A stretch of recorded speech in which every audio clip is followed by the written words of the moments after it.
Iran Israel উত্তেজনার মধ্যেই এবার আরেক পরমাণু শক্তিধর দেশ উত্তর কোরিয়া ছুড়ল একের পর এক মিসাইল। শুধু মিসাইল ছুড়েই থেমে থাকেনি পিয়ংইয়ং, সরাসরি সমর্থন জানিয়েছে তেহরানকে। উত্তেজনায় ঘি ঢেলে দিয়েছে কিম জং উনের যুদ্ধ ঘোষণার মতো হুঁশিয়ারি।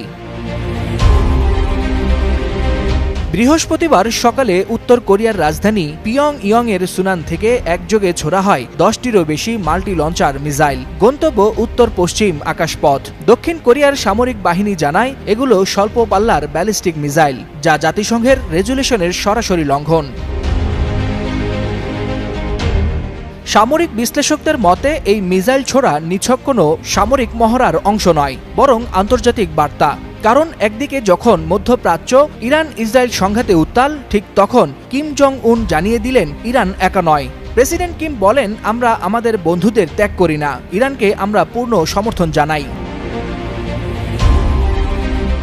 কিমের এই বক্তব্য কেবল যৌক্তিক সংহতি নয়, বরং মার্কিন নেতৃত্বাধীন পশ্চিমা বলয়ের বিরুদ্ধে স্পষ্ট চ্যালেঞ্জ।